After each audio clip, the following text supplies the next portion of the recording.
जीवन ही सफल हो जाए। एक बात उनकी कही हुई हमेशा मेरे ध्यान में रहती थी। कितनी बार आपके कार्यक्रम हुए भाई जी, तो लोग कहते थे ये हमारी विधायक लड़ रही हैं जी, आशीर्वाद दो। भाई जी विधायक का आशीर्वाद देते हुए अगले दिन रिजल्ट आया, पता चला हार गए। फिर अगली बार चुनाव आया, फिर बात हुई कि भाई जी चुनाव लड़ रही है, भाई जी कह रहे भाई जीते, फिर रह गए। फिर अगली बार भाई जी मिले, कह रहे भाई जाहि विधि राखे राम ताहि विधि रहिए।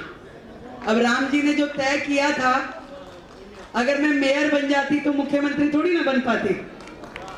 तो राम जी ने मुख्यमंत्री तय कर रखा था। हम दुखी हो रहे थे कि विधायक नहीं जीते, मेयर नहीं जीते, क्या करें। राम जी ने पूरा बैलेंस शीट प्लस में करके क्रेडिट नोट कर दिया। पर मैं आज भी आपकी बात को याद रखी हूं भाई जी, जाहे विधि राखे राम ताहे विधि रहे। राम जी ने भूमिका दी है, उसको निभाना है। राम जी ने मेरे जिम्मे काम लगाया है दिल्ली की जनता का सेवा का। अब मैंने तो खाली शालीमार बाग का मांगा था, शालीमार बाग की विधायक बना दो भगवान जी, शालीमार बाग की विधायक बना दो। भगवान जी ने कहा भाई सुन, इतने में काम नहीं चलेगा, तो अपने लिए कम होमवर्क मत मांग, तेरे लिए बहुत सारा काम तय कर रखा है। तो शालीमार बाग का तो करना ही करना है, तुझे पूरी दिल्ली का करना है काम। तो ये सेवा जो दी है प्रभु रामचंद्र जी ने दी है, आदरणीय मोदी जी ने दी है। मैं तो आप सभी भाई बहनों का बहुत धन्यवाद करती हूँ। मैं जहां भी जाती थी ना भाई साहब, तो मेरी भाभियां और बहनें कान में कहती थी सीएम बनना है, सीएम बनना है। मैं तो डर सा ही लगने लगा था, नहीं बनी तो मैंने कहा ये तो मेरी छोड़ो, ये डिप्रेशन में आ जाएंगे। अब ये तो पॉलिटिकल वो होता है, पता नहीं कौन बनेगा, किसका पता है कि मोदी जी के मन में क्या है।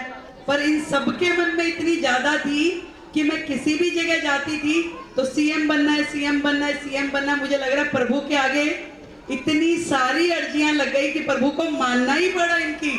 मैं सच बता रही हूँ, मैंने प्रभु को कभी नहीं कहा, मैंने तो कहा प्रभु जो उचित हो, जो हमारे लिए ठीक हो वही करना। पर प्रभु ने मुझे लगता है मेरे से ज्यादा आप लोगों की सुनी है। अब ये जिम्मेवारी दी है तो भाई साथ भी निभाना पड़ेगा।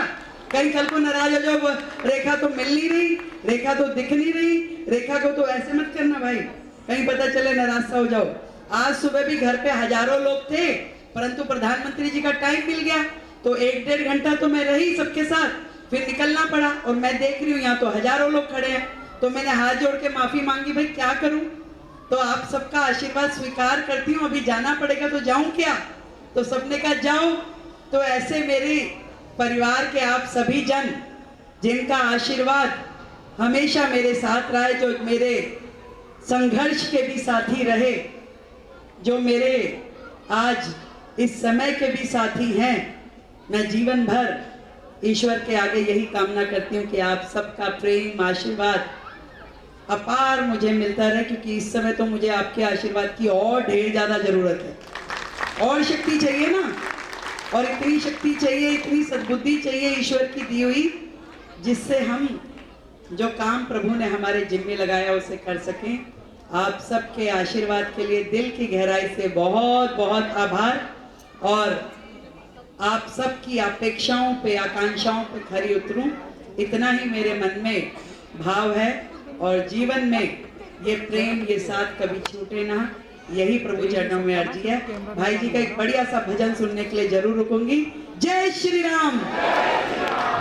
बाद में चल जाएगी ना, मैं कार्ड में। हमारे बीच में बहन रेखा जी कीमती समय निकाल करके आई, हम उसके लिए उनका हार्दिक मन से धन्यवाद करते हैं। और भगवान के इस मन से प्रार्थना करते हैं कि जैसे शीला दीक्षित 3 टर्म 15 साल मुख्यमंत्री रही, तो रेखा जी भी ऐसा कार्य करेंगी कि आप देखेंगे कि पार्टी कहेगी कंटिन्यू कंटिन्यू कंटिन्यू। ये हम इस भगवान के दरबार से रेखा जी को बड़ा होने के नाते आशीर्वाद दे रहे हैं। धन्यवाद। अभी भजन सुनाइए, समय हो गया, जाना भी है। आप सुनाइए, सुना भजन सुनाइए।